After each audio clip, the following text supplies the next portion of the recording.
Okey, soalan Kelantan. Cikgu rasa cikgu nak habiskan Kelantan dulu. Lepas tu kita masuk Alma kejap Okey? Boleh Tak ni dok nak nyoteng Okey. So kita stop kat soalan nombor 7, betul tak? Betul tak anak-anak? Ya. Kan? Okey. Soalan nombor 7. Sekejap.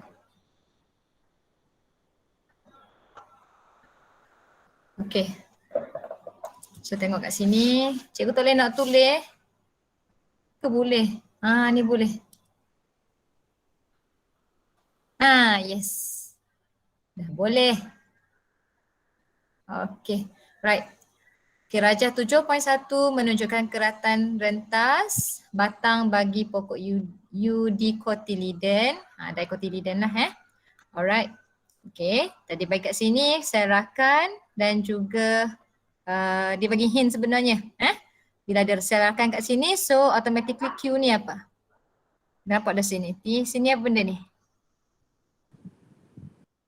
Apa tu? Sukrosa. Sukrosa? Ni apa benda ni? Nampak tak cikgu conteng ni? Nampak? Nampak. Apa benda ni? Tube tapis. Tube tapis? Tube tapis ke?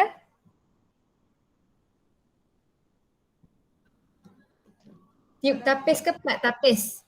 Plat tapis. Plat tapis. Tube tapis ke plat tapis? Plat tapis. Plat tapis kan? Okay. So, kalau kita nampak dah serahkan ada plat tapis. So, apa benda ni? Q ni. So, what is Q? Q adalah? Flowworm. Flowworm. Yes, flowworm.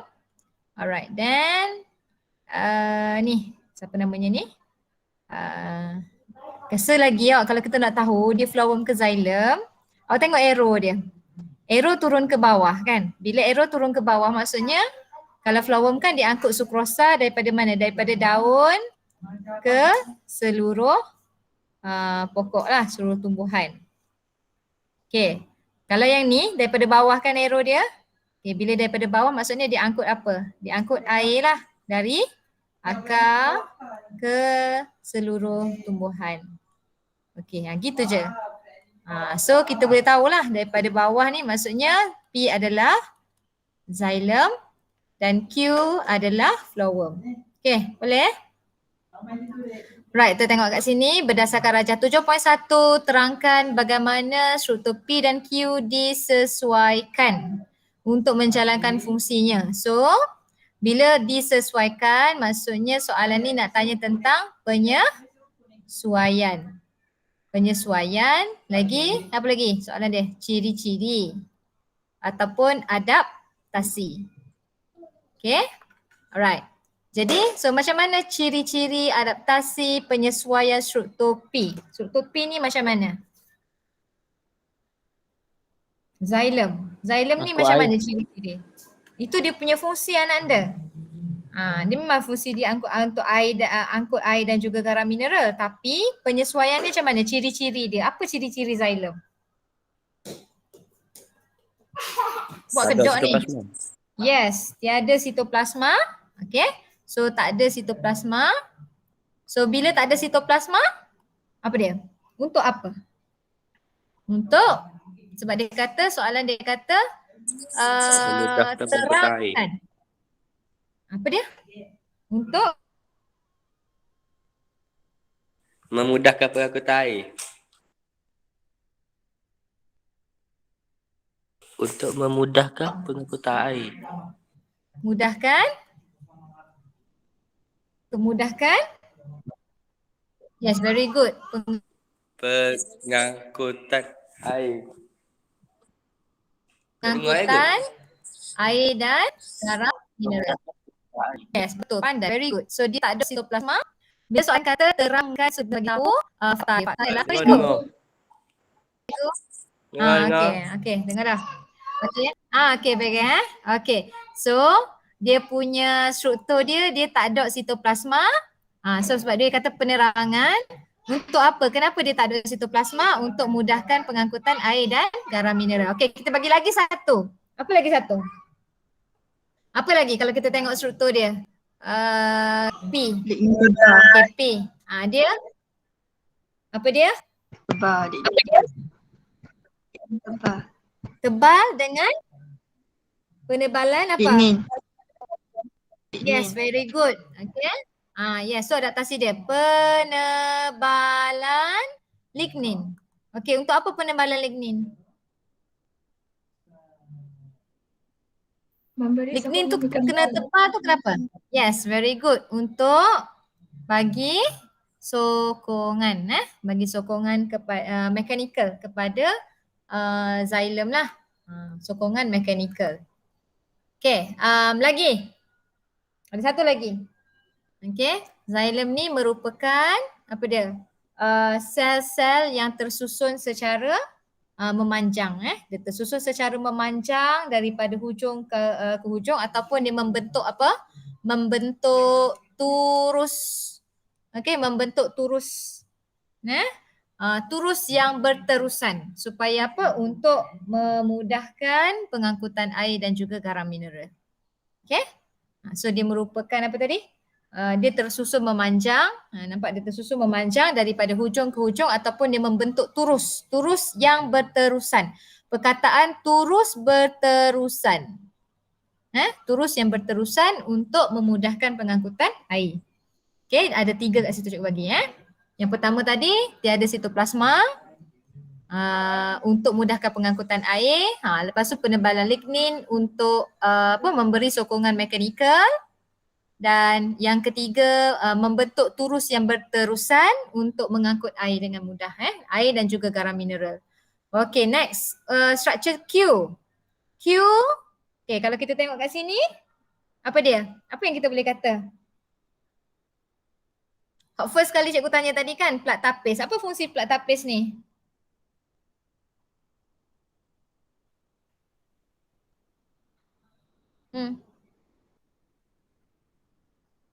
Hello.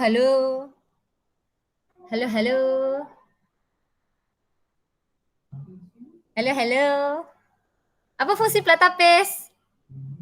Memudahkan pengangkutan sukrosa. Yes, very good. Bijak. Okay.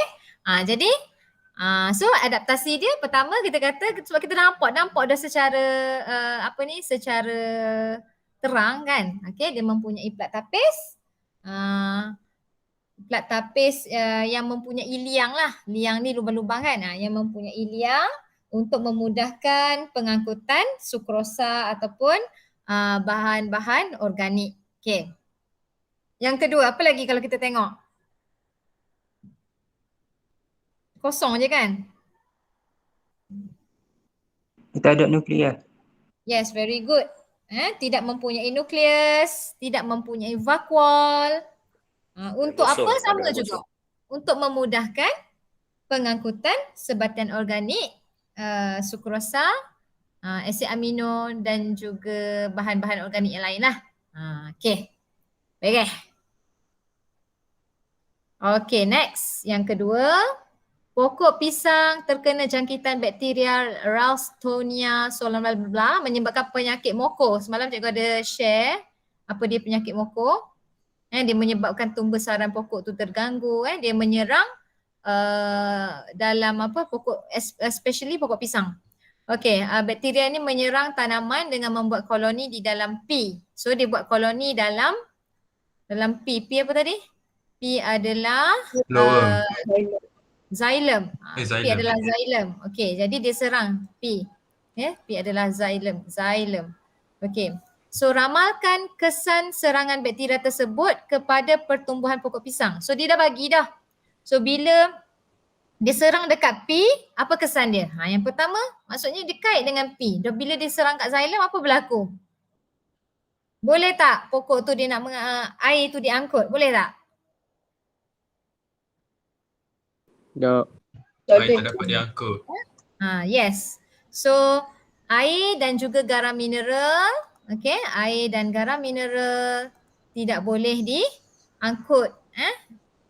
Tak dapat diangkut ke bahagian tumbuhan yang lain. Okay. Markah yang kedua, apa dia? So bila tak ada air, apa kesan dia? Apa kesan dia? Pengangkutan bahan mineral dari akar ke pucuk tidak dapat berlaku. Okey, yang ni lah. Ni. Markah yang pertama, poin yang pertama. Air dan garam mineral tak dapat diangkut. Macam Ilyas khabar tu. Okey, lagi? Apa lagi kesan dia? So bila tak ada air, boleh tak berlaku fotosintesis? Boleh tak? Fotosintesis tak dapat berlaku. Yes, fotosintesis tidak dapat berlaku. Okay, so kesan dia apa? Fotosintesis tak berlaku. So apa kesan dia? Jadi? Pokok tak dapat hasilkan makanan. Pokok tidak dapat hasilkan makanan. Okay, lagi? Buah pisang bersaiz kecil. Yes, pandai. Very good. Okay. Siapa tu? Izahar ke?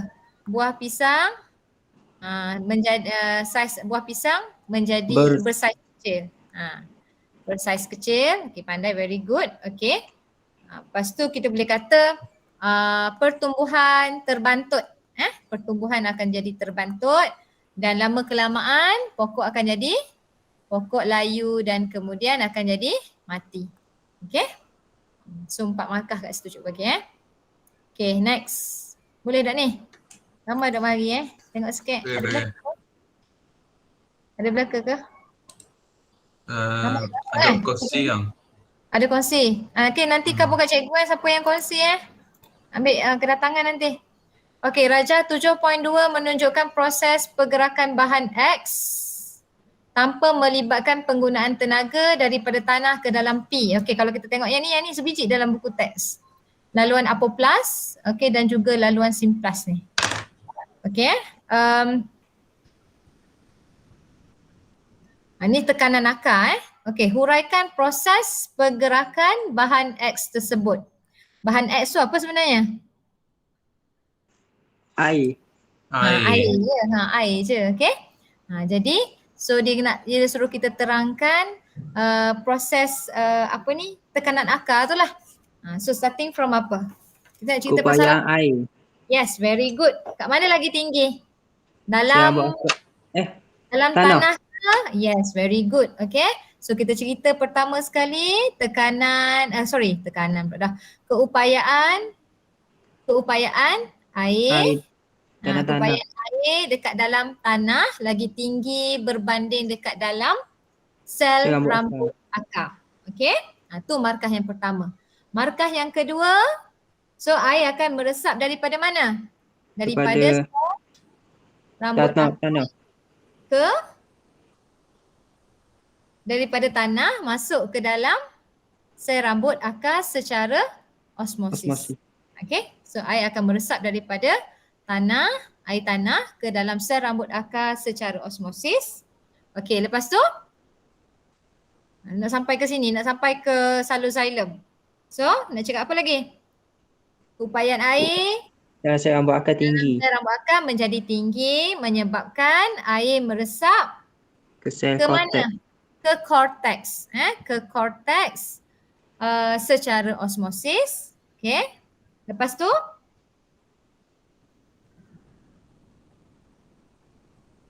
korteks. Lepas korteks Endodermis.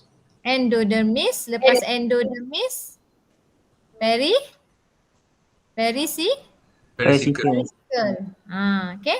Jadi kita cerita mula-mula sekali. Pertama sekali kita kena cerita tentang keupayaan air. Sebab kita siram air dalam tanah. Jadi keupayaan air dalam tanah lebih tinggi berbanding dengan sel rambut akar menyebabkan air meresap masuk ke dalam sel rambut akar secara osmosis. Okay.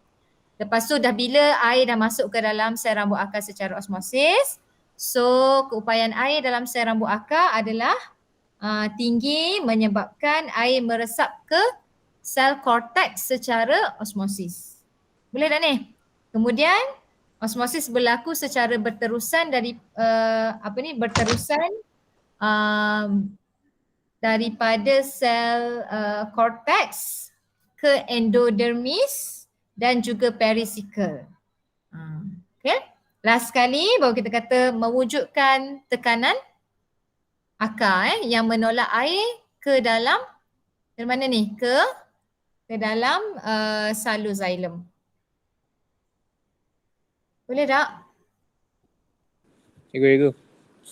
Ya. Laluan apoplas dengan laluan simplas ni gana?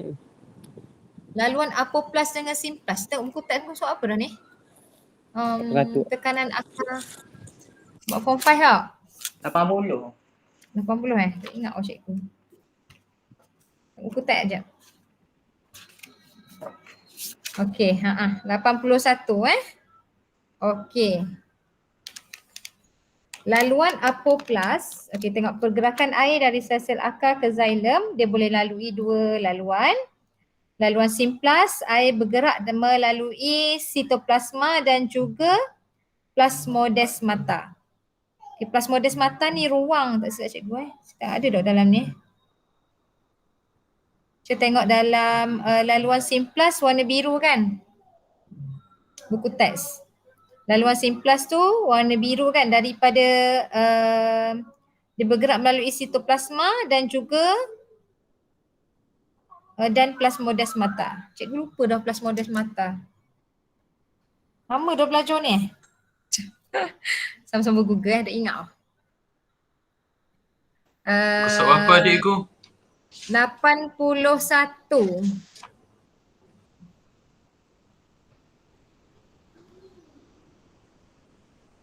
Tak ada. Ya ada. 81 buku teks. Okay, plasmodesmata adalah a narrow thread of cytoplasm that passes through the cell wall of adjacent plant cell. Okay, maksudnya ada laluan sempit pada sitoplasma. Laluan sempit pada sitoplasma. So dia lalu, air tu dia bergerak, dia lalu ikut sitoplasma dan juga dia lalu ikut ruang-ruang sempit lah. Ruang-ruang sempit dekat melalui dinding-dinding sel. Kalau laluan apoplas, air bergerak melalui ruang antara gentian selulosa. Nampak tak beza dia dekat muka surat 81 tu? Dia gerak dekat dinding sel. Kalau apoplas, warna pink tu, dia gerak celah-celah dinding sel. Tapi kalau simplas, cikgu padam sekejap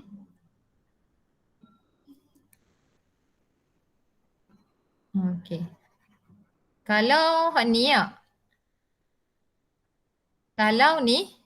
kalau jalur yang gelap ni, ini adalah laluan apoplas. Apoplas tu maksudnya air dia bergerak dari daripada melalui sitoplasma. Nampak dia lalu ikut sitoplasma ni dan juga ruang-ruang kecil.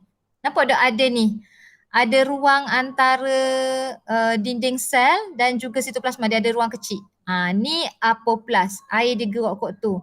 Dan juga dia boleh lalu ikut simplas. Simplas ni dia bergerak antara gentian selulosa dekat dinding sel. Dia gerak kat celah ni, kat dinding sel ni. Nampak tak beza? Dia gerak kat dinding sel. Dia tak lalu ikut sitoplasma. Apoplas dia lalu ikut sitoplasma. Dia lalu tengah antara sel tu hak tengah ni kan dinding dia lalu tengah tu lah. Antara dinding sel dengan dinding sel yang lain. Betul tak? Antara tu, tengah-tengah tu. Itu adalah simplas. You nak cover pasal pergerakan air je sebenarnya ni. Air ni dia boleh lalu dalam sel, sama ada dia boleh lalu secara apoplas ataupun simplas. Kalau apoplas dia lalu ikut sitoplasma ni. Dan juga ruang plasmodesmata adalah ruang antara ruang-ruang sempit dekat sitoplasma. Nampak kat ni, kat sini kan dia ada ruang yang sempit. Okay. So nak cover pasal laluan air je. Simplas adalah laluan dekat celah-celah antara dinding sel ni. Dia duduk lalu dekat sitoplasma. Okay. So dia nak cover pasal laluan air sahaja.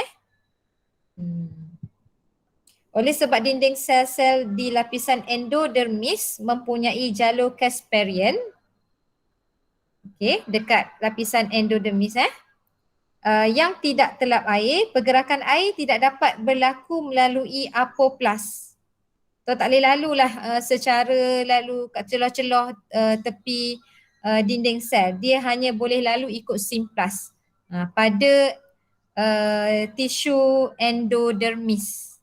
Sebab dia ada kat situ ada kawasan yang tidak telap air. Ni maklumat untuk awak je lah. Okay? Dok ni part sangat pun, dok serius sangat pun benda ni Dia just nak cover bahawasanya ada 2 jenis laluan air. Okay? Boleh Isa? Boleh. Alright. Okay, jom. Kita habis soalan sampai nombor 8 ni baru kita masuk alma. Sebab hari ni sepatutnya kita kena buat alma sepatutnya Okey, kita tengok rajah 7.3 menunjukkan pokok Y, pokok X dan Y berada 2 lokasi yang berbeza. Okey, kita tengok pokok X dia berada di dalam rumah di bawah teduhan lah. Okey, pokok Y berada di bawah cahaya matahari. Okey. So terangkan perbezaan kadar transpirasi antara pokok X dan juga pokok Y. Okey. So transpirasi, apa faktor yang mempengaruhi transpirasi? Yang pertama. Suhu. Suhu dengan kelajuan angin. Kelembapan udara. Suhu. Yang kedua, kelembapan udara. Angin. Kehadiran angin. Ada lagi tak? Cahaya. Yes. Okey, dan juga yang keempat adalah cahaya. So, senang je soalan ni kan? Tapi dia kata terangkan. Bila kita kena terangkan, terangkan perbezaan. Ke khabar dulu. Mana satu antara pokok X dengan Y ni tinggi kadar transpirasi? Y lebih besar daripada X. Besar? Dah itu Kadar X transpirasi kan. Y lebih tinggi daripada S. Ya, jangan khabar besar. Okey. Aja tu Kadar- X kan. Okey, kadar transpirasi pokok Y lebih tinggi berbanding pokok X. Okey, satu markah. Markah yang kedua, sebab apa? Sebab kelembapan udara pokok Y lebih rendah menyebabkan kadar sejatan Y-nya meningkat. Boleh, pandai, very good. Kita boleh ambil ni. Kita boleh ambil antara hotning, angin dia nampak tak? Kita boleh nampak tak angin? Boleh tak? Kita ambil antara semua ni. Sebab dia dah tunjuk dah kincir angin ada kat sini. Tak ada masalah lah. Jadi kita boleh ambil kira macam tadi Izhar kata, Izhar ambil kelembapan udara. Okey, boleh, tak ada masalah. Sebab kawasan dekat kawasan pokok Y dia duduk di kawasan yang mempunyai kelembapan udara yang lebih yang lebih rendah kan, menyebabkan kadar sejatan air akan meningkat. Okey. Boleh cerita pasal kelembapan udara. Kalau nak cerita pasal suhu? Suhu di pokok Y lebih tinggi. Suhu lebih tinggi di pokok Y. So, menyebabkan apa? Kenapa? Kadar sejatan Y meningkat. Ni orang kimia apa? Suhu tinggi. Tenaga kinetik. Yes, very good. Pandai, bijak. Okey, tenaga kinetik, molekul air juga akan meningkat kan. Okey, cikgu tulis sikit Kalau kita cerita pasal suhu, so kita cerita pasal tenaga kinetik. So tenaga kinetik molekul air akan jadi lebih tinggi kan. So menyebabkan air itu dia dapat tersejat lah dengan lebih cepat. Okey, tu kalau suhu. Yang tadi Izhar kata apa? Pasal kelembapan udara kan. Kelembapan udara rendah jadi menyebabkan apa? Menyebabkan kadar sejatan Y meningkat. Kadar sejatan wap air tinggi. Okey. Yang ketiga, nak kait dengan apa lagi? Pergerakan udara. Okey, pergerakan udara. So kalau nak pakai pergerakan udara macam mana? Pergerakan udara semakin Tinggi. So menyebabkan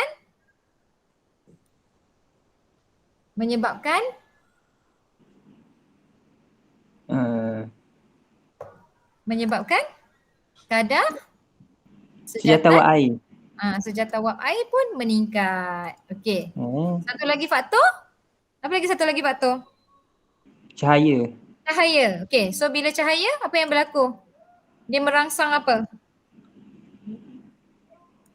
Pembukaan Langsung. stoma. Yes, very good. Pembukaan liang stoma. Liang stoma. Betul, pandai tu. Okey? Okay. So, kita nak buat penerangan tadi kita cover dulu. Kadar transpirasi antara pokok X dengan Y dulu. Okay? Kita dapat satu markah. Markah yang kedua kita cerita. So that's why cikgu tanya mula-mula sekali apa faktor yang mempengaruhi kadar transpirasi. So ada 4 faktor. Suhu, kelembapan udara, pergerakan udara dengan cahaya. Okay, kalau suhu kita kaitkan dengan tenaga kinetik molekul air itu jadi guna. Kelembapan udara, so dia meningkatkan kadar sejatan wap air. Pergerakan udara pun sama. Cahaya dia merangsang pembukaan liang stoma. Okay, beres. Okay, kita teruskan soalan nombor 8. Keratan memanjang organ pembiakan suatu tumbuhan.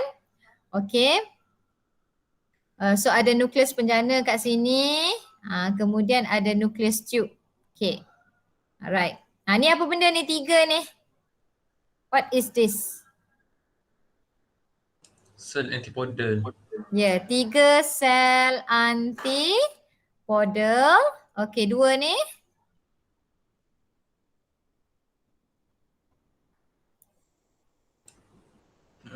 Gamet jantan. Siapa ajar? Nukleus. Mana ajar? Nukleus. Nukleus apa? Sinergi. Tube. Oi, nukleus Kutub. kutub. Okey, kat bawah ni ada 3 kan? Kat tengah-tengah adalah ovum Ovule. dan kat sini, ovum mana? Ovum. Dan Salah. 2 sel sinergit. Dia bore cikgu tengok gini ni, salah belakang awak ni.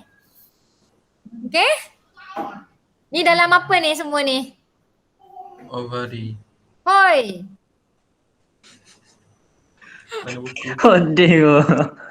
Sedih. Makan Maggi ada ke ni? Siapa suka makan Maggi? Aku kepak je kau ni kan. Dalam dia belakang ni. Ovule. Hoi. Ni nampak dah ni? Embrio. Hoi, pundi embrio. Pundi dia. Hoi, roh cikgu. Alah. Okey.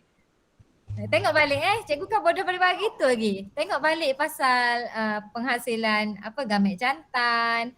Lepas tu penghasilan perkembangan dalam pundi embrio. Lepas tu persenyawaan ganda 2. Daripada itu.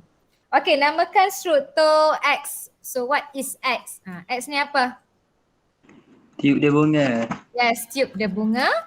Okey, tengok B. Terangkan peranan struktur X dalam persenyawaan ganda 2. So, apa peranan struktur X? Apa peranan tiup dia bunga dalam persenyawaan ganda 2? Dia nak buat apa Menembusi ni? ovule menerusi mikropil. Okey, boleh menembusi ovule. Okey, boleh dapat 1 markah. Okey, lagi?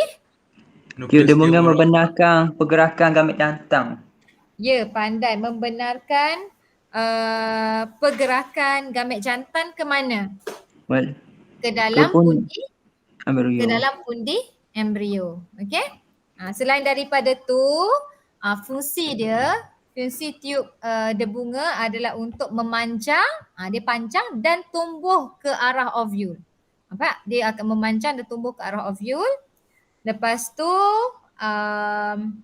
kita boleh kata hujung tiup dia bunga merembeskan enzim untuk mencernakan tisu stil. Okay. Alright, lepas tu yang ketiga tu baru kita kata boleh menembusi, kejap. Menembusi ovule dan last kali barulah membenarkan pergerakan gamet jantan ke dalam pundi embrio. Okey, adik sini. Ni. Okey? Allah. Habis anak cikgu lepo. Barang cikgu. Aduh. Alright, next. Terangkan kepentingan gangguan sikit. Terangkan kepentingan proses pembahagian sel pada nukleus penjana dalam pembentukan embrio. Kenapa penting? Apa kepentingan pembahagian sel ni pada nukleus penjana? Bila pembahagian sel pada nukleus penjana akan hasilkan apa? 2 gamet jantan. 2 gamet jantan. So kita nak jawab macam mana ni? Apa kepentingan dia? Adik! Nukleus penjana membahagi secara mitosis. Okey, nukleus penjana membahagi secara mitosis. Okey, lepas tu? Bagi membentuk dua gamet jantan. Okey. So yang pertama kita cover dulu nukleus penjana apa dia? Menjalani mitosis. Okey. So bila dia jalani mitosis, so dia akan dapat dua gamet jantan yang Haploid. Diploid. Haploid. Haploid. Salah. Gamet tetap haploid. Dua gamet jantan yang haploid. So yang ketiga, satu gamet jantan akan mensenyawakan apa? Mensenyawakan sel Sel telur. So membentuk apa? Pak, membentuk zygote diploid. Okey, markah yang kelima, satu lagi gamet jantan. Masuk ke dalam pundi benda naik tu. Satu gamet jantan akan mensenyawakan sel telur, dia akan jadi zygote diploid. Satu lagi gamet jantan Mensenyawakan jantan antipodal. akan apa benda pula? Antipodal ni. dia tak senyawa. Membentuk Benda apa dia Lumur. senyawa dengan siapa? Dia senyawa dengan siapa?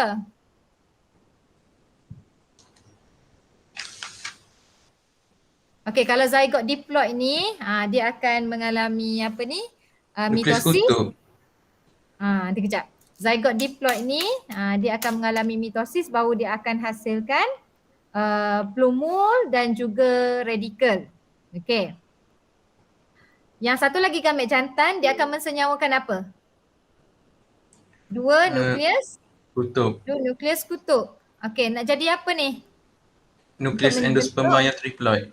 Ya, nukleus endosperma.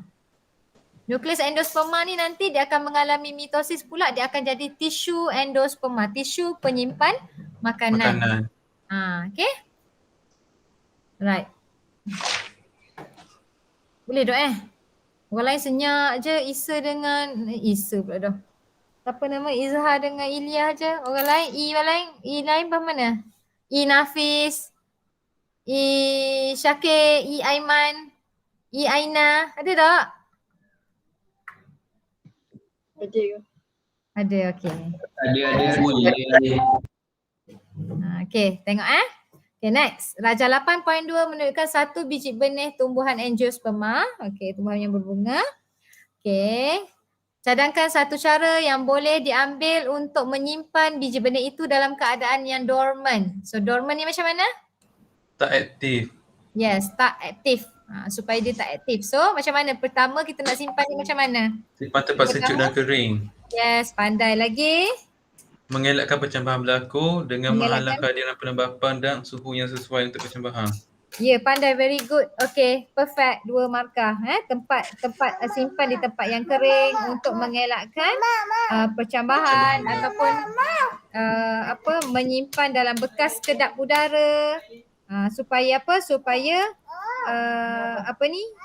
Menghalang bila kelembapan dan suhu yang sesuai. menghalang kelembapan dan juga suhu yang sesuai. Ya, baik. Okay, next. Terangkan ciri-ciri biji benih untuk memastikan kemandirian anak benih. Okey, ciri-ciri. Apa ciri-ciri dia? Supaya dia boleh embrio bermandiri. yang akan bercambang untuk membentuk biji benih. Mengandungi apa? Kotiledon sebagai sumber protein. Yes. Tu dah okey. Mengandungi kotiledon. So yang pertama kotiledon sebagai sumber protein. Okey. Lagi? Jadi bila ada kotiledon, so apa fungsi dia? Untuk bekalkan makanan. Bekalkan makanan. Untuk Pertumbuhan. percambahan, pertumbuhan. Okey? Lepas tu apa lagi ciri-ciri? Terangkan. So dia ada apa? Dia ada testa kan? So ciri-ciri biji benih kan? Okay, testa yang kalis air. Untuk apa?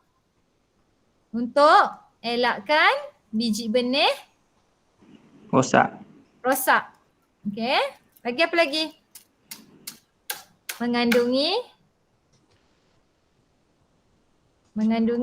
embrio. Kenapa mengandungi embrio? Untuk membentuk biji benih. Ataupun plumul ataupun radikel. Okay?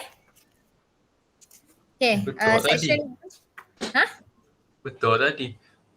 betul lah. Okay, section B and C kita sambung esok. Okay, Okey. kita masuk Alma.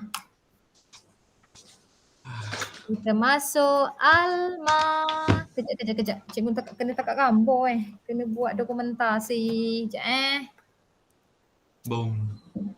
Sekejap anak anda. Right. So kita pergi kepada Alma. Cikgu cari sekejap Alma kat mana. Oh.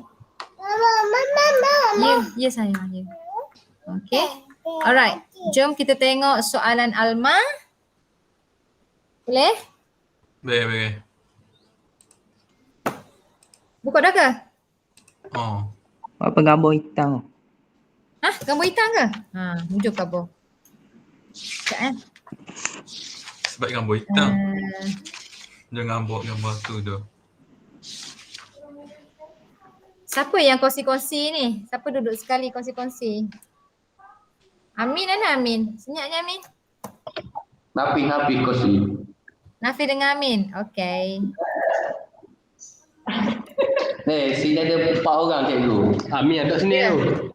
Amin ada. Dah Amin mana? Aku lah. Hilang dah. Doktor katil aku Maggie tu. Okay, buka dah ke I Alma know. kita? Aje.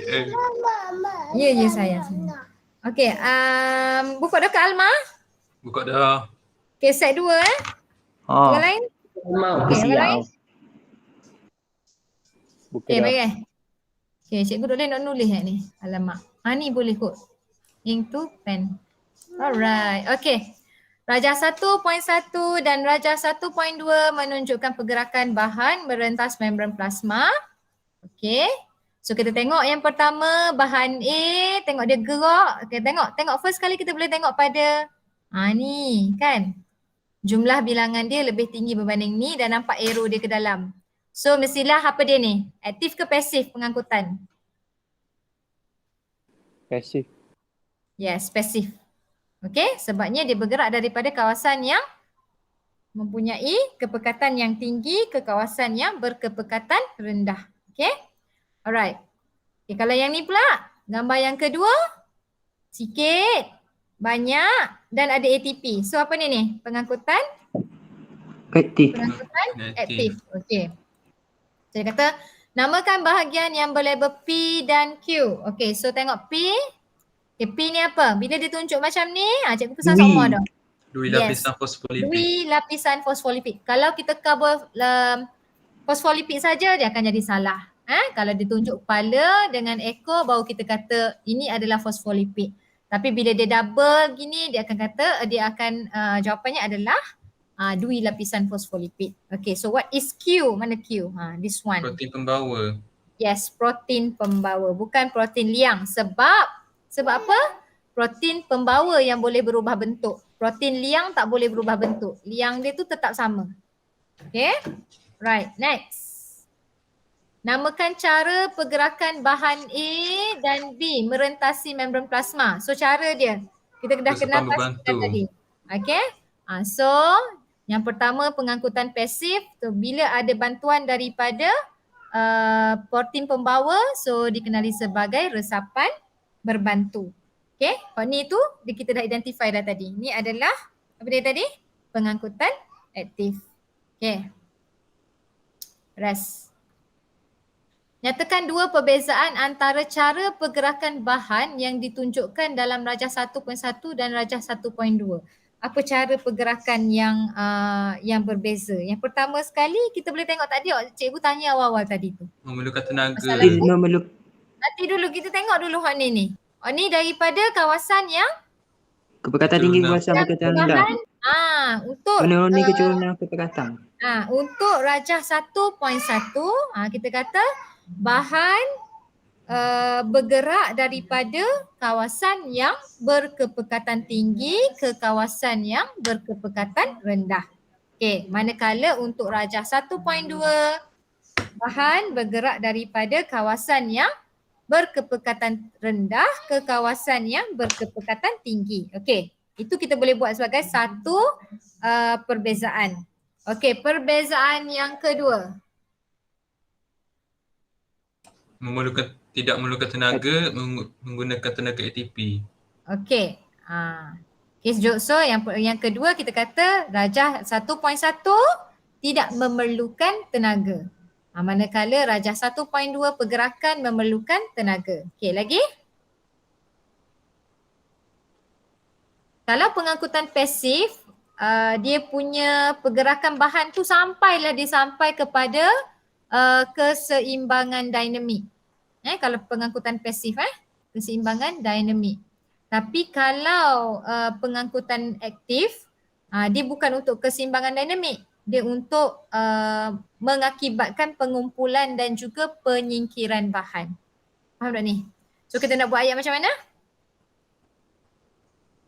Gana-gana. Proses yang berlaku pada rajah 1.1 adalah sehingga mencapai keseimbangan dinamik. Ni nak sehingga mencapai, maksudnya sampai sama lah, sampai sekata. Sampai sehingga mencapai apa dia tadi? Keseimbangan dinamik. Tapi untuk rajah 1.2 bila dia pengangkutan aktif mengakibatkan pengumpulan atau penyingkiran bahan. Contohnya macam ni, dia gerak nak kupur pada satu kawasan ke ataupun nak menyingkirkan suatu bahan. Boleh? Okay. Okey, soalan nombor 2. Bunyi burung rumah siapa lah? Okey, rajah 2.1 menunjukkan akar tumbuhan untuk adaptasi di suatu habitat. Okey. So sistem akar M. Sistem akar apa ni? Akar jangkang. Akar jangkang. Yes, akar jangkang. And? Pneumatophore. Pneumatophore. Okey. Nyatakan ciri-ciri bagi sistem akar M. Okey. Kalau kita tengok apa ciri-ciri dia?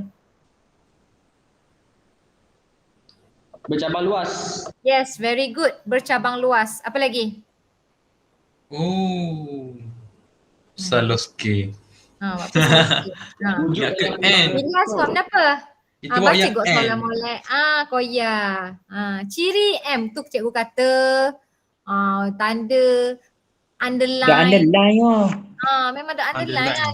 Kepala. Dah setengah ada M situ. Okay, benda bercabang luas. Lagi apa lagi? Wujud dalam pelbagai bentuk dan saiz. Dan bentuk pelbagai bentuk dan saiz. Okay? Right. Next. Nyatakan bagaimana sistem akar M membantu tumbuhan untuk adaptasi di habitat tersebut. Macam mana dia boleh sistem akar dia yang membantu tumbuhan tu dapat beradaptasi. Macam mana? Akar dia macam mana? Mempunyai banyak liang yang disebut lentisel untuk pertukaran gas. Okey, mempunyai liang untuk liang lentisel. Okey. Nyatakan bagaimana sistem akar M membantu tumbuhan untuk adaptasi dia. Betul dah. Mempunyai liang lentisel supaya apa tadi? Untuk pertukaran gas. Untuk pertukaran gas. Sekejap. Nyatakan ciri-ciri bagi sistem akar M. Kita kan bodoh ciri tadi. Nyatakan bagaimana sistem akar membantu tumbuhan untuk adaptasi dia. Betul tak jawapan itu? Nyatakan bagaimana sistem akar yang kita cover tadi kan, dia bercabang luas. Jadi macam mana dia boleh membantu tumbuhan tu diadaptasi? Beri sokongan untuk terus hidup dalam tanah yang lembut dan berlumpur. Gitu jadi supaya apa? Supaya bila dia bercabang luas, kan? Nyatakan bagaimana? Bila dia bercabang luas, jadi dapat hidup dalam tanah yang Lembut dan berlumpur. berlumpur dan lembut. Okay, faham tak ni? Sebab dia tadi kita jawabkan ciri-ciri sistem akar M tadi tu kita kabur bercabang luas, wujud dalam pelbagai bentuk. Jadi apa kepentingan dia bercabang luas ni untuk apa? Supaya dapat apa tadi? Hidup di kawasan yang mempunyai tanah yang berlumpur dan juga lembut. Okay, supaya dapat hidup dalam keadaan tanah berlumpur dan lembut. Okay, lagi? Apa lagi? Mengelakkan tumbuhan daripada tumbang akibat tiupan angin kuat. Boleh. Elakkan tumbuhan tumbang akibat daripada angin yang kuat. Pandai, very good. Elak tumbang. Elak tumbang akibat angin yang kuat. Okay. Beres Okay, next. Okay, next. Struktur N. Cikgu ni sampai-sampai dekat gambar Struktur N adalah pneumatophore. Terangkan kepentingan struktur N yang terdapat pada akar tumbuhan di atas. Apa fungsi struktur N? Kan kalau kita tengok Mengelakkan dia kehilangan air melalui osmosis dengan mengisap sel akar yang tinggi. Pneumatophore sayang, pneumatophore. Membenarkan pertukaran gas. Yes, pandai, very good. Siapa tu? Nafis, bagus. Membenarkan pertukaran gas berlaku melalui apa?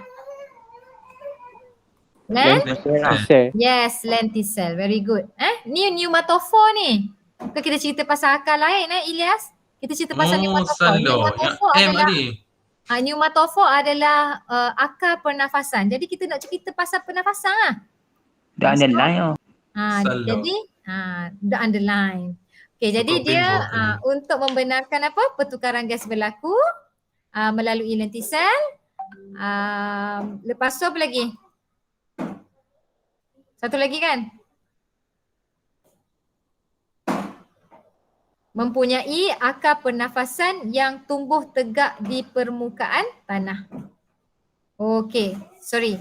Patutnya markah yang pertama kita kata mempunyai akar pernafasan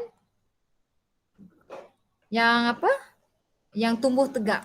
Yang tumbuh tegak di atas tanah. Untuk apa? Untuk benarkan pertukaran gas melalui lenticel. Okay, mempunyai akar pernafasan yang tumbuh tegak di atas tanah. Okay, untuk membenarkan pertukaran gas berlaku. Ya Allah. Adik. Abang Afif, tolong tutup switch tak? Switch charger. Okay, next. Rajah 3.1 menunjukkan keratan rentas daun. Okay, kita tengok. Okay, kena pasti. Semalam kita dah tengok dah semalam kan? Kalau bahagian atas ni apa dia? Semalam ke? Hari Rabu. Apa dia ni? Mesophyll palisade. Atas sayang, atas. Epidermis. Atas Epidermis atas. Okay, X. Sel mesophyll palisade. Sel mesophyll palisade. Okay. Yang ni? Y? Sel mesophyll berspang. Tisu mesophyll berspang. Tisu sebab dia banyak Tisu. Kabel tisu ke sel ego? Tisu. Itu. Ya, kalau suti. Banyak tu. Kabel mesophyll Kalau palisade suti, je. sel lah. Tapi boleh je sebenarnya. Boleh je. Ataupun mengeksa lah. Boleh je. Kalau suti, tisu sel lah. Kalau banyak-banyak utir gini, tisu lah kan. Tisu mesophyll berspan. Okay? P ni apa P? Ruang apa? Yes, ruang udara. Okay? Okay dah. S dengan Y. Okay, settle. Okay, next. Apakah fungsi soma dalam proses fotosintesis? Apa fungsi stoma? Koge. Serat Membenarkan pertukaran gas. Yes, antara Tumbuhan dalam persekitaran. boleh antara ruang udara dan juga ruang udara dalam sel dan juga persekitaran. Okay? Alright, settle. Tuliskan persamaan keseluruhan bagi fotosintesis. Ni kalau salah cikgu tak tahulah. Mesti ada apa? Air tambah dengan gas apa? Karbon dioksida. Karbon dioksida. So mesti kena ada cahaya, mesti kena ada klorofil. So dapatlah apa? Glukosa tambah dengan oksigen tambah dengan air. Okay? Ada masalah tak ni? Kita buat. Okey. Ada. Cikgu kalau tu ni Jangan buat. yang Dalam simbol ni tu. H2O tambah CO2 Daya. Okey, cikgu sarankan tak payah nak ikut macam kimia. Sebab kita belajar bio bukan belajar kimia. sudah 12 feeding. H2O tambah 6 CO2 tak payah, tak perlu. Kita tulis Seimbangkan. gini je. Tak payah nak seimbang. Pergi mikir pula payah nak seimbang apa semua kan. Tak payah, kita belajar bio kita tulis je. Okey? Tak Masuk perlu bawah. buat persamaan kimia sebab kita bukan belajar kimia. Boleh, tapi dengan syarat awak betul belaka. Betul. 12 H2O tambah 6 CO2, lepas tu dapatlah C6H12O6 tambah 6 H2O tambah 6 O2. Banyak pula cerita dia. Jadi cikgu sarankan awak buat salah habis. Jadi buatlah persamaan, dipanggil persamaan perkataan, bukan persamaan kimia. Okay, next. Okay, berdasarkan raja di atas, terangkan penyesuaian daun untuk menjalankan proses fotosintesis. Okey, penyesuaian maksudnya penyesuaian dalam sel ni lah. Guana. Kalau kita tengok kan, kloroplas mestilah dia duduk dekat bahagian atas, betul tak? So, macam mana dengan susunan? Susunan apa yang membantu untuk menyerap cahaya matahari secara maksimum? Susunan sel apa? Sophie Palisa. Sophie Palisa. Dia tersusun secara apa? Padat. Tegak dan padat. Tegak dan padat. Padat dan rapat. Okey. Jadi jawapan yang pertama adalah sel Mesophyll palisade disusun secara rapat untuk apa? Memperoleh Kenapa cahaya disusun yang maksimum. secara rapat? Yes, untuk memperoleh cahaya yang maksimum ataupun untuk menyerap cahaya matahari yang maksimum. So dia dapatlah serap cahaya matahari yang maksimum. So kat dalam sel Mesophyll palisade ini dia ada banyak kloroplast. Okay. Alright, yang kedua apa lagi? Dia punya adaptasi dia supaya kadar fotosintesis meningkat. Apa lagi adaptasi? Ini stoma. Yes, untuk apa liang stoma? Ni liang stoma. Memudahkan pertukaran gas. Memudahkan pertukaran gas. Yes, very good. Okay. Next, apakah bahan yang boleh dijumpai pada waktu malam dalam ruangan berlabel P? Dekat dalam P ni apa yang kita boleh jumpa dia pada waktu malam? Dekat Sukrosa. dalam ni. Sukrosa ke? Pada waktu malam. Tidak awal ni. Apa lah? Wah air. Wap air Malam dan kenapa juga betul. bila malam tak ada cahaya kan? So, okay, kan tindak balas cahaya dengan tindak balas tidak bersandarkan cahaya kan? Kalau tindak balas yang bersandarkan cahaya, so dia akan dapat apa? Dia gini satu lagi gini, selagi pada waktu malam, kita secara umumnya kita tahu bahawa bila malam, liang stoma dia jadi macam mana? Tertutup ke terbuka? Tutup. Dia lebih kepada tertutup lah kan? So agak-agak apa benda yang akan terkumpul dalam ni?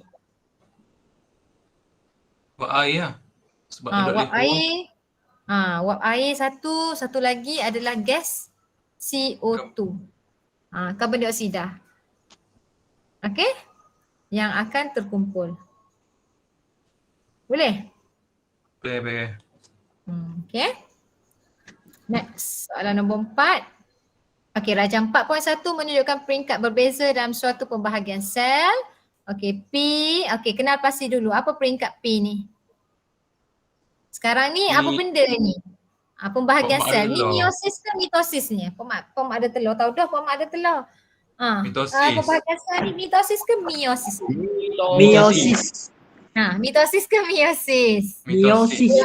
Mitosis, Ah, mitosis. Mitosis kan? Meiosis ke mitosis? Mitosis. Kenapa kamu kata Mio- mitosis? Meiosis. Meiosis kan? Mito ke mio? Tengok betul-betul. Mitosis. Tengok betul-betul. Tak Tengok, ada okey. pindah silang ego. Okey, peringkat S. Cuba tengok peringkat S. Ni peringkat apa ni? Format ada telur. Pekat proposal 1.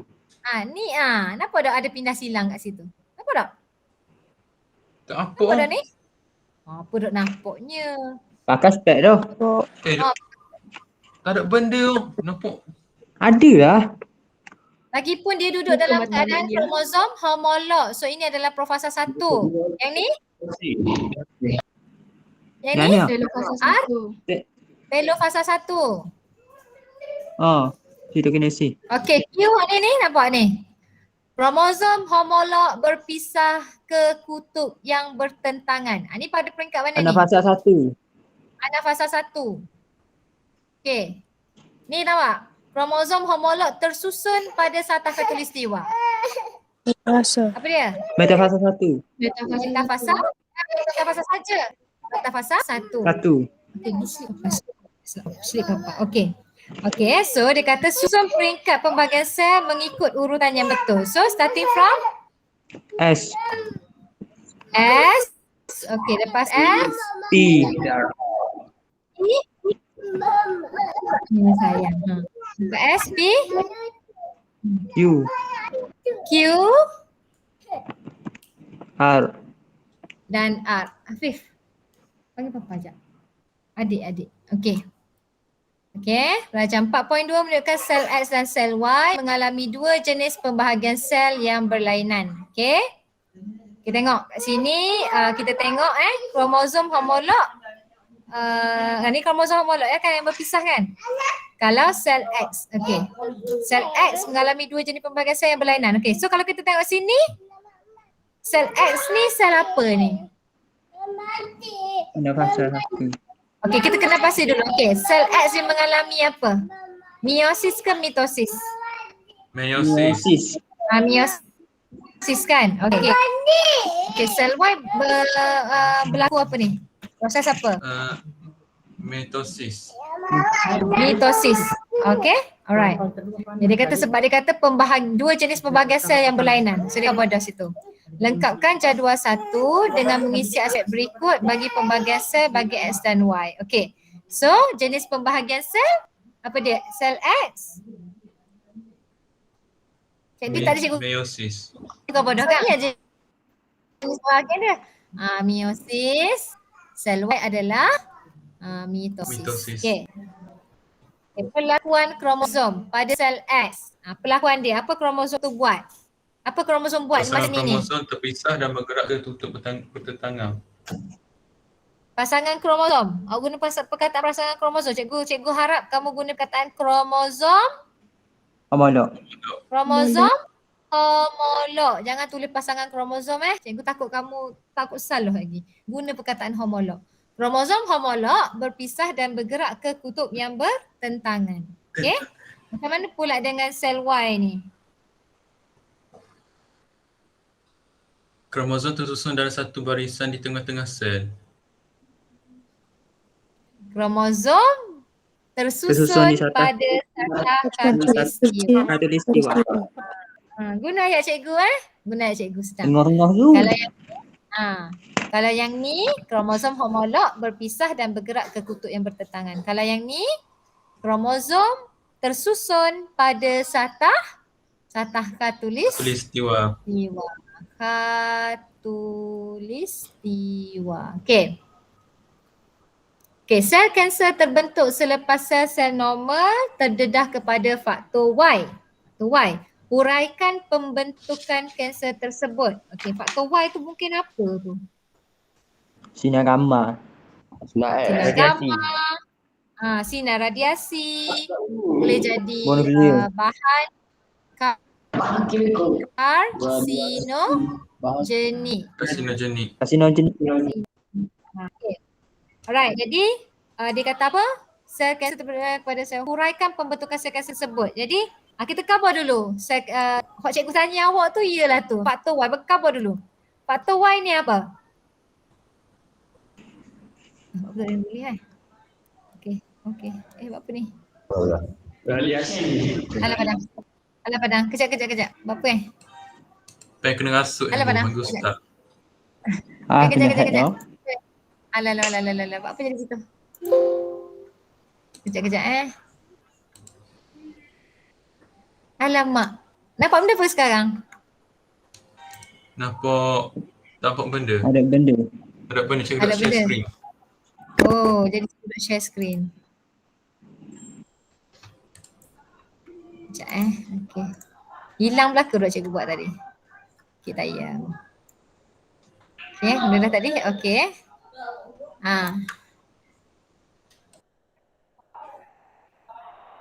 Sekejap.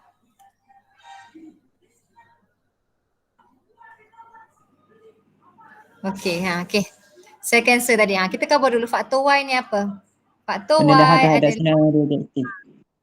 pendedahan kepada sinar alfa, beta, radioaktif. Lepas tu apa lagi? Bahan Karsinogenik.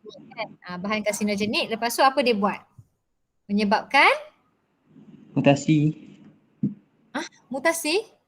Ada. Menyebabkan Debu cikgu. Menyebabkan Gangguan pada proses mitosis. mitosis yang tidak terkawal. Terkawal. Menyebabkan mitosis yang tak terkawal. Okey, lepas tu menghasilkan sel-sel yang abnormal lah, yang abnormal. Ataupun tumor. Tumor nanti baru dia jadi sel-sel kanser Okey. Next, namakan 2 cara mencegah perkembangan sel kanser. Okey, apa cara mencegah Melakukan perkembangan sel pemeriksaan kanser? kesihatan secara berkala. Okey, mencegah perkembangan. Tak? Mencegah perkembangan sel kanser. Ada dah sel kanser, tapi nak cegah dia daripada dia berkembang. Oh pula. Kemoterapi. Dia kalau kemoterapi. Pandai. Baca soalan. Kemoterapi. Yes, betul. Kemoterapi, lagi satu Radioterapi. Radioterapi. Okay. Beres. Boleh dah Dah ni? ada beza dua tu, ingat sama je. Benda apa? Apa dia? Ingat sama je dua tu. Ingat sama je lain. dua tu. Radioterapi dia pakai laser. Gelombang radio. Gelombang radio lah. Dia pakai laser rasanya. Cikgu tanya kawan cikgu hari tu. Kemoterapi dia masukkan bahan kimia dalam tubuh kita ni. Untuk membunuh sel-sel, semua sel lah. Sel normal dan juga sel Dia nak mati kanser. orang tu. Sel dia je yang mati, orang tu tak mati. Okay. Boleh gitu. Tak boleh. Dah apa tu? Sebelum orang, dah betul lah orang boleh hidup lepas kemo. Susah lah ni. Okay. Sampai berapa cycle? 6 cycle kan? Orang kena kemo. Alright. Kita tengok. Satu cycle 6 kali aku rasa. Dia kena 6 cycle. Ingat cikgu mana. Okey, tengok. Raja 5.1 menunjukkan 3 bahagian dalam badan yang terlibat dalam homeostasis suhu badan. Okey. So dia tunjuk kat sini pusat kawalan suhu, kelenjar adrenal, bulu roma. Okey. Fenomena El Nino boleh menyebabkan suhu badan meningkat dengan cepat. Namakan reseptor mengesan perubahan suhu badan. Okey, satu markah je. Termoreseptor. Termoreseptor, yes. Termoreseptor. Dia kesan perubahan reseptor, perubahan suhu. Okay, nyatakan satu bahagian badan yang mempunyai reseptor yang anda namakan. Kat mana dia ada? Kulit. Satu bahagian badan. Yes, kulit. Lagi satu dia ada dekat Lidah. Apa lidah pula? Hypothalamus. Tak ada kat lidah. Sebabnya perubahan tak berlaku pada lidah. Bila kita panas, lidah kita akan jadi mengembang. Tak ada gitu. Okay. Alright, next. Uraikan 2 tindakan kulit sebagai efektor dalam pengawal aturan suhu badan yang meningkat. Okey, bila suhu badan meningkat, apa berlaku kepada kulit? Ya. Vasodilatan berlaku. Vasodilatan berlaku. Okey, bagus. Jadi apa kesan dia bila pemvasodilatan berlaku? Darah mengembang. Okey, kapilari darah mengembang. Lepas tu Lebih banyak. lebih banyak haba disingkirkan. Yes, perfect. Very good. Okay, selain kita cerita pasal pemvasodilatan, ingat ni je, dilate dilate. Dia guna perkataan dilate. Dilatan. Dilate tu kan kembang, jadi salur darah kita mengembang. Okay, apa lagi kalau pada kulit? Nak cerita pasal apa lagi? Cerita pasal otot erector. Otot erector jadi guana? Mengecut ke mengendung? Otot erector dia jadi guana? Mengendung ke mengecut? Kendu, mengendu. Bila meningkat, suhu badan meningkat, otot erector dia akan jadi kendur. Dia akan jadi kendur supaya apa? Supaya bulu roma Ke kulit. condong. Okey? Otot erector kendur supaya bulu roma condong pula dah. Condong. Jadi bila bulu roma tu condong, so banyaklah haba yang dapat disingkirkan. Kan kalau dia boleh switch soalan ni. Okay, keadaan tindakan kulit bila pengawal aturan suhu badan yang rendah. So kalau pemvasodilatan, dia punya vice versa dia adalah pemvaso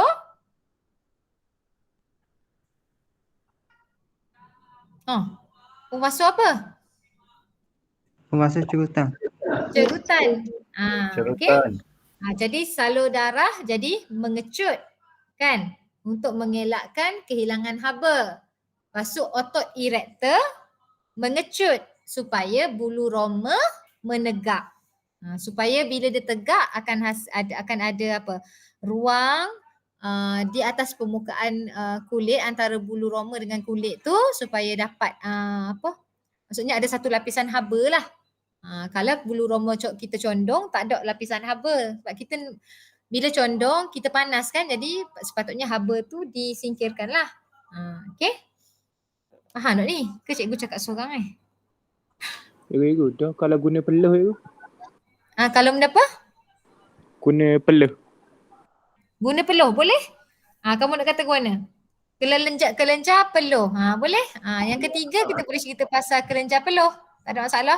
Kelenjar peluh merembeskan peluh yang lebih banyak untuk apa? Untuk menyejukkan kulit. Boleh? So boleh cerita pasal 3 benda ni. Okay? Boleh tak? Boleh. Next. Disebabkan fenomena El Nino, banyak rumah mula menggunakan penyaman udara. Penggunaan penyaman udara dalam rumah pada waktu malam menyebabkan suhu badan menurun dan kesejukan. Uraikan bagaimana kulit dan kelenjar adrenal terlibat dalam pengawal aturan suhu badan yang menurun. Okay. So tadi cikgu tanya dah kan tadi, kalau kulit, kita boleh cerita pasal mana-mana. Nak cerita pasal atas ni boleh.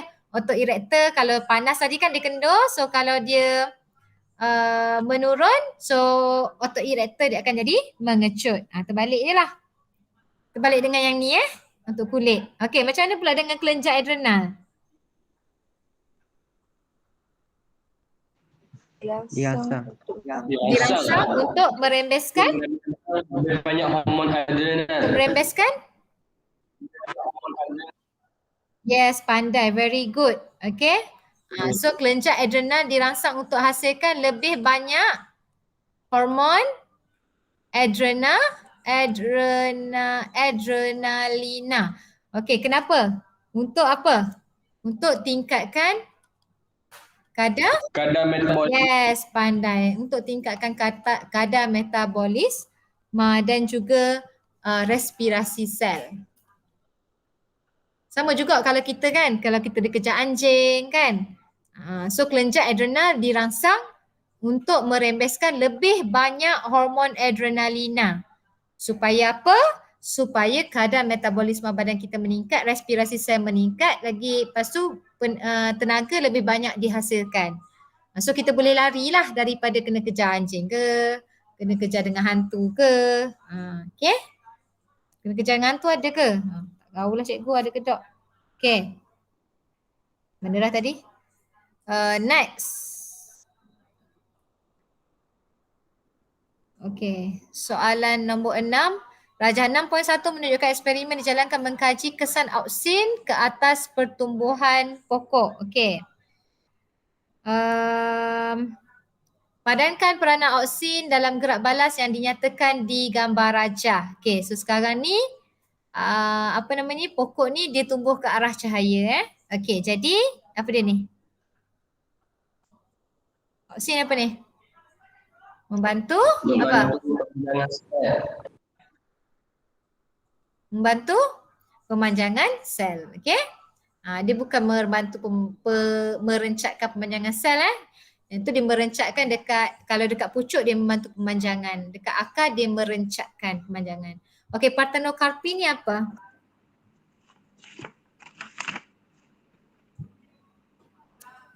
Apa dia partenokarpi? Hasilkan buah tanpa apa dia? Persenyawaan. Biji. Persenyawaan lah. Hasilkan buah tanpa biji. Partenokarpi. Okay. Buah macam contoh buah apa? Dia tak ada persenyawaan lah. Buah jambu dia ada jambu tak ada biji. Buah apa lagi? Kalau tak ada biji lah. Tu partenokarpi. Okay. Lukiskan gerak balas pertumbuhan akar dalam kotak pada rajah 2.2. So daya tarikan graviti, so akar dia akan jadi turun ke bawah lah. Okay. Okay, buat lukisan gambar akar tu. Okay, dapat satu markah. Okay. Jelaskan peranan auksin dalam fenomena tersebut. Okay. So kita cerita. Jelaskan, so kita cerita prosesnya macam mana. Peranan auksin dalam fenomena tersebut. Yang pertama apa dia? Auksin ni macam mana? Dia akan Berencak.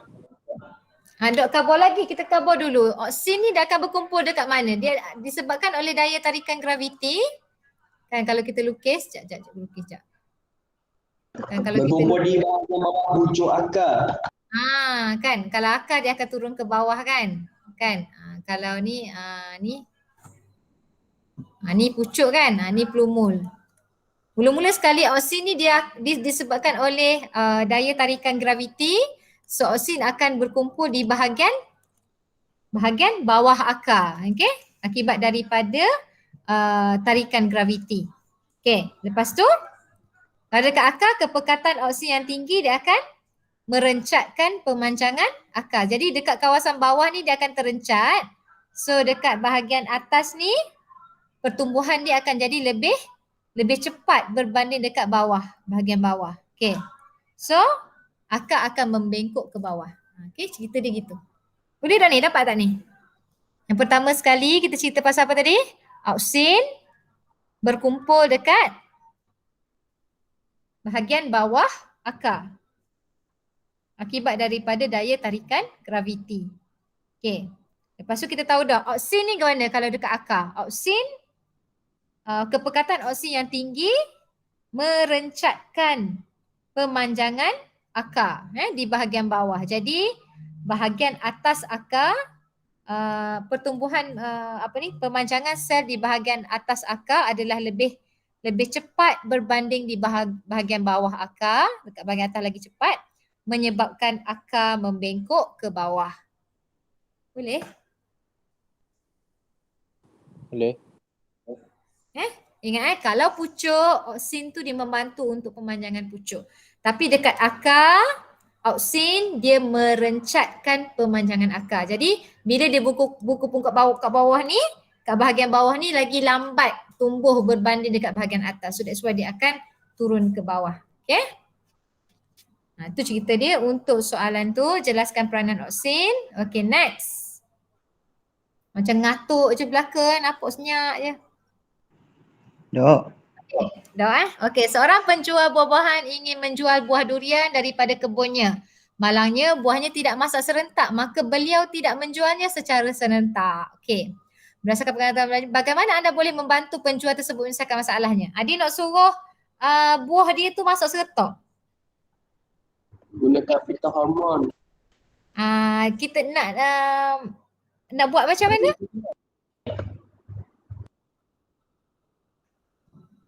Nak buat macam mana tadi?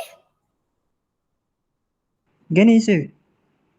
Sembuh etilina. Pandai. Okey, bagus. Wey. So yang pertama kita boleh menyembur etilina ke dalam buah tu. Okey, buah tu kita letak dekat dalam satu bekas. Okey, yang tertutup. Lepas tu kita semburkan dengan etilina. Okey, lepas tu kita tutup lah. Ni bekas, lepas tu bekas yang tertutup kita semburkan dengan etilena. Ni buah durian ni. Okey, jadi semburkan, lepas tu tutuplah bekas tu. Jadi etilena ini membantu untuk mempercepatkan proses pemasakan buah. Okey, itu satu kaedah.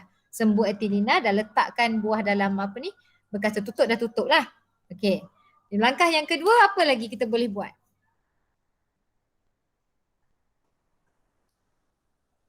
Kita just campurkan kita letakkan durian yang yang belum masak. Okey, kita letak sama-sama dengan yang dah masak. Kenapa?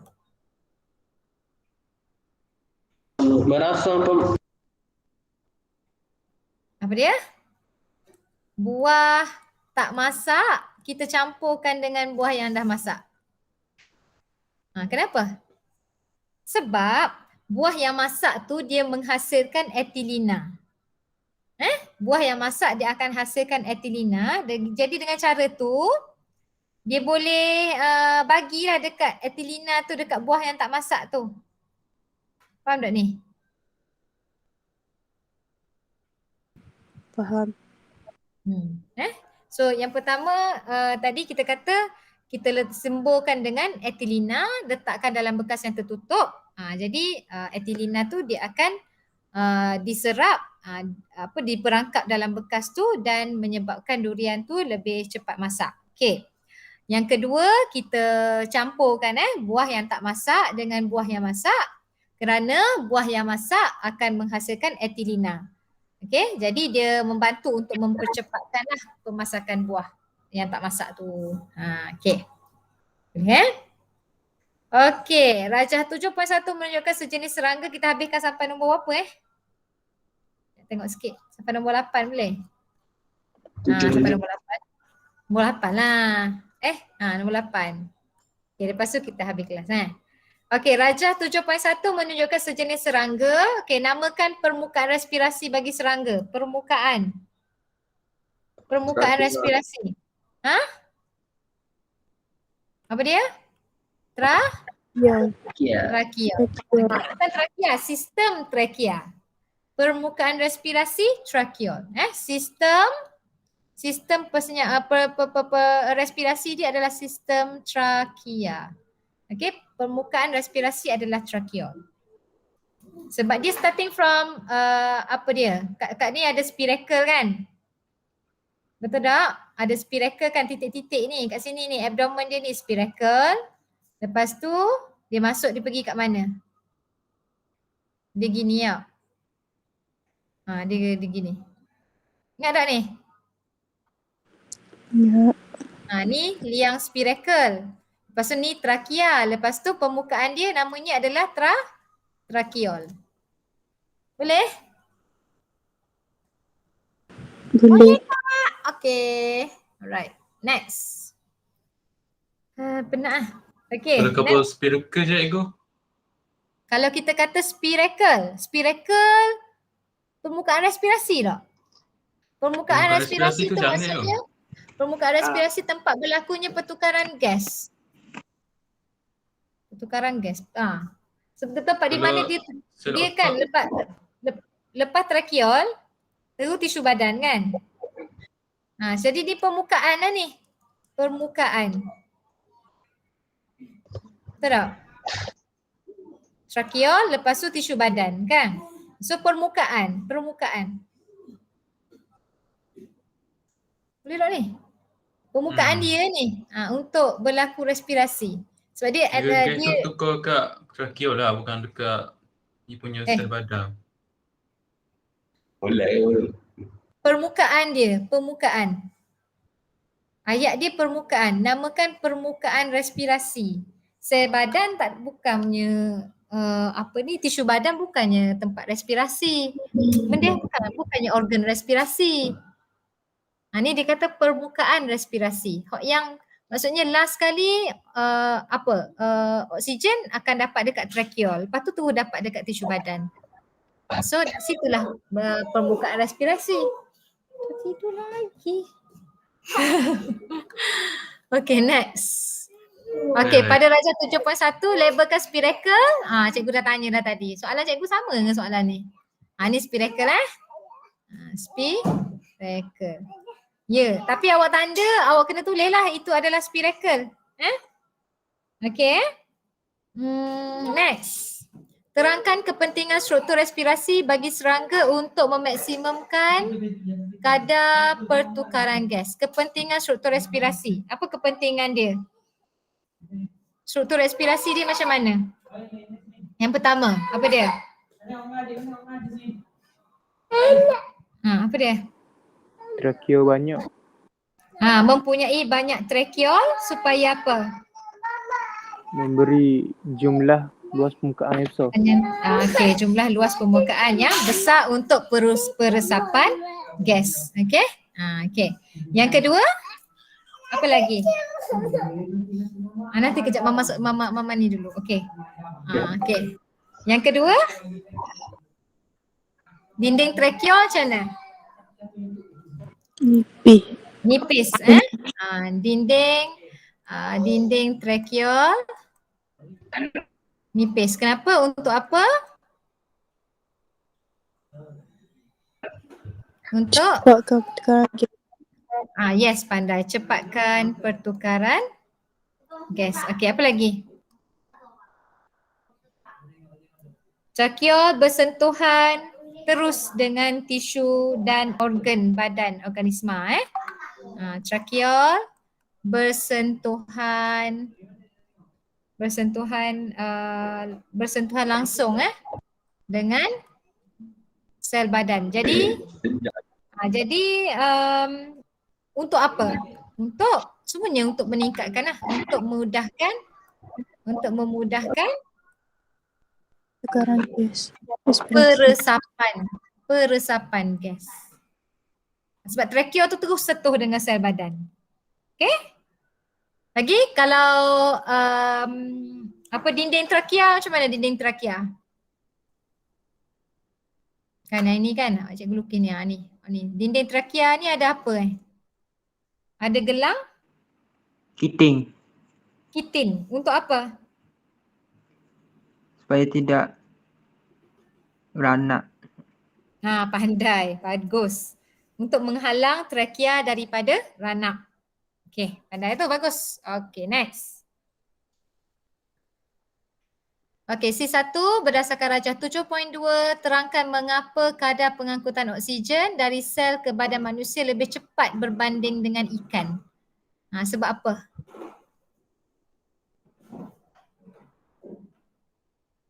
Banding dengan ikan, apa kita ni lagi cepat pengangkutan oksigen kita?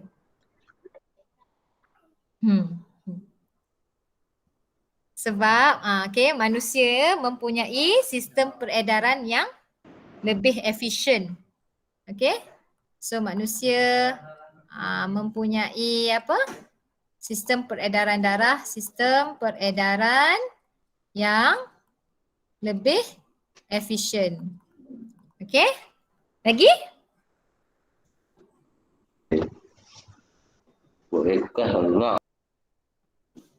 Ikan Dinding berapa? Everest setebal 1 sel. Apa dia? Takif?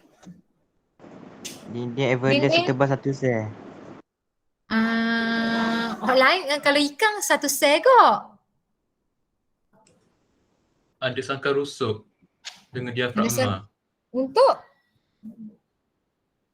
Manusia ada alveolus. Manusia ada alveolus, ikan? Lebih Kita ni, bagus. kita punya sel darah merah kita, sel darah merah dalam manusia mengangkut lebih oksigen. Okey? Sel darah merah manusia angkut lebih oksigen berbanding ikan. Okey? Berbanding ikan. Okey, apa lagi? Pengaliran darah dalam manusia kurang rintangan berbanding dengan ikan. Okey. Dan satu lagi, dapat tak ni? Dapat salin tak ni? Kena aku yang pengalian darah. Pengaliran darah dalam oksigen dalam manusia ni kurang rintangan. Kalau ikan ni rintangan dia ada air, dia kena absorb dulu, dia kena intake air dulu baru dia boleh ambil oksigen daripada air, betul tak? Kalau kita manusia ni tak ada benda pun kita dapat oksigen tu lah.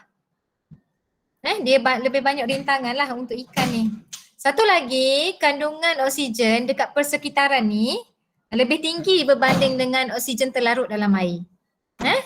Oksigen dekat persekitaran lebih tinggi berbanding dengan dalam air. Dalam air, oksigen terlarut dalam air adalah rendah. Okey? Kandungan oksigen dalam air adalah lebih rendah berbanding dengan persekitaran. Boleh? Boleh. Okey, dahaganya. Okey. Apa berlaku apabila ikan dikeluarkan daripada air? Beritahu. Ikan mati. Ikan jadi mati. Okey, kenapa? Sebab apa ikan tu mati? Kita kait dengan sistem respirasi dia. Tidak dapat mengambil oksigen daripada air. Sebab apa dia tak boleh ambil oksigen? Sistem Tanpa kehadiran air. dalam air je. Sistem respirasi nak air je. Struktur apa yang akan terganggu? Ikan mati. Sebab apa? Filamen akan melekat. Filamen akan melekat antara satu sama lain. Sebab ia dah tak ada air, ia kering kan? So filamen akan melekat antara satu sama lain. Okey, jadi kesan dia bila filamen melekat dia akan jadi apa?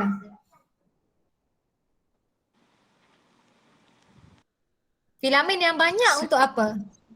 Untuk meningkatkan luas permukaan, betul tak? Kan? Jadi bila filamen melekat jadi luas permukaan luas permukaan untuk pertukaran gas. Pertukaran gas akan jadi Berkurang. berkurang. So ikan kekurangan oksigen dan akan matilah, lemas. Okey. Dia lekat. Bila kita keluarkan dia daripada air, filamen tu lekat. Bila filamen lekat, luas permukaan untuk pertukaran gas akan jadi berkurang. Okey, last soalan. Rajah 8.1 menunjukkan seorang pekebun di Kagawa, Jepun menghasilkan tembikai berbentuk segi empat. Yang ni pernah keluar dalam soalan SPM. Cadangkan bagaimana tembikai berbentuk segi empat dihasilkan. Macam mana dia boleh jadi segi empat ni? Macam mana dihasilkan? Letaklah bekah. Letak. Siapa yang dia letak dalam bekah? Masa buah tembikai itu masih kecil. Semasa buah tembikai masih kecil, diletakkan dalam satu kotak yang berbentuk segi empat. Kotak kaca yang berbentuk segi empat. Okay. So apabila pokok tembikai membesar, buah tembikai itu semakin membesar dan akan membentuk acuan. Akan membentuk kotak segi empat itu. Okay. So kita coverlah dia masa dia kecil. Semasa buah tembikai yang masih kecil dimasukkan ke dalam kotak kaca yang berbentuk segi empat. So apabila pokok tembikai besar, buah tembikai itu pun semakin membesar dan akhirnya akan membentuk kotak lah segi empat. Right, Okey, berikan satu kebaikan berdasarkan Rajah 81, berikan satu kebaikan menghasilkan tembikai berbentuk segi 4. Lebih menarik. Lebih menarik. Okey, boleh lagi? Senang disusun. Senang disusun. Pandai lagi? Mudah disimpan, betul tak? Kalau bulat susah nak simpan. Kalau petok senang sikit nak simpan. Senang diangkut. Okay, next. Albinism, gangguan genetik. Seorang albino tidak dapat menghasilkan enzim untuk membentuk pigmen melanin di kulit, mata dan rambut secara semula jadi. Terangkan punca albinism. Ni kita pernah dah jawab soalan ni. Apa dia? Punca dia datang daripada mana? Mutasi apa? Mutasi gen. Mutasi gen. Ya, betul. Okey. Mutasi gen tu macam mana? Perubahan pada apa? Perubahan pada base bernitrogen dalam DNA. Lepas tu so menyebabkan apa? Perubahan urutan asid amino untuk sintesis protein. Jadi protein cacat akan terbentuk. Protein cacat terbentuk. Okey. Okey. Beres Dah last sekali. Terangkan mengapa mutasi adalah punca utama variasi genetik. Sebab apa? Mutasi punca utama variasi genetik. Sebab dia mengubah apa? Mengubah kromosom. Sebab Allah Akbar. Habis dah. Tekan ngarut dah ni. Sebab apa? Mutasi kromosom mengubah urutan kromosom. Okey? Jadi lain dah. Hilang ibu. Tak apa. Cikgu dah ni dah. Cikgu stop sharing dah ni. Sebabnya ni. Tak apa, soalan ni je Okey, so mutasi kromosom mengubah ataupun mutasi gen mengubah urutan DNA ataupun bilangan DNA. Okey, itu fakta dia. Okey, kemudian poin yang pertama, mewujudkan variasi DNA baru ataupun alel baru. Okey lagi?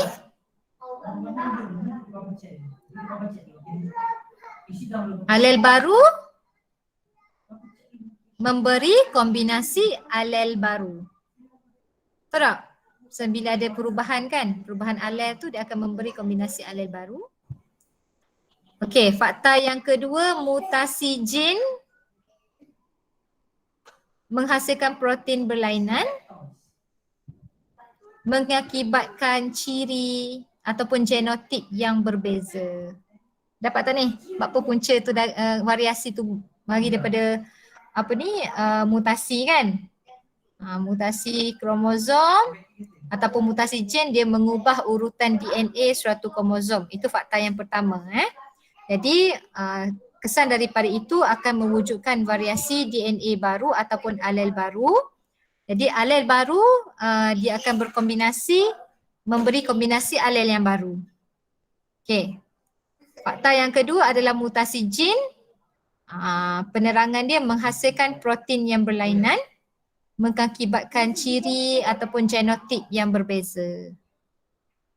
Okey Habislah cerita untuk soalan set 2 baru bahagian A. Okey, ada soalan tak? Siapa yang tak masuk dalam ni? Yang Cikgu, yang B tadi ingat aku. Yang B yang mana? B ngelah-ngelah ayat udah salin. B ngelah-ngelah. Okey. Albinism. Albinism. Sekejap. Albinism mana tadi? Soalan apa dah? Cuba tutup dah ni. Soalan apa tadi? Albinism? 8C. 8B. 8B. Cek. 8B. Okey. Punca albinism Yang pertama, fakta yang pertama adalah mutasi jin. Mutasi jin tu macam mana? Perubahan base bernitrogen di DNA. Okay, point number 2, perubahan urutan asid amino untuk sintesis protein. Jadi kesan dia protein cacat terbentuk. Sepatutnya contohnya AUG, dia punya kodon dia. Lepas tu dia membentuk satu protein. Tapi dia jadi AGU. Jadi dia akan terbentuk cacing pula dah. Dia akan membentuk protein yang cacat. Okay? Okay. Kan tahu kan mutasi jin dia berubah pada base bernitrogen tu. Kalau kromosom, mutasi kromosom bila berlaku apa dia? Tak disjungsi kromosom tu lah. Dia ubah struktur kromosom, bilangan kromosom. Tu mutasi kromosom. Boleh tak ni? Ada Baik. Okay, so siapa yang join, yang duduk satu grup share handset sama-sama tu, cakap kat cikgu sebab cikgu nak tanda kehadiran Okay? Okey. Alright, so tak rasa tak ada benda lah untuk hari ni, kita jumpa besok insyaAllah. Okay, jaga diri ya anak-anak, ramai dah anak-anak yang tu 5 camp 1 tu yang ni positif. Kelas-kelas lain pun ada, okay? Alright, so itu sajalah untuk hari ni Okay, thank you very much. So see you tomorrow. Terima kasih cikgu. Kita tutup. Cikgu lepas tambang.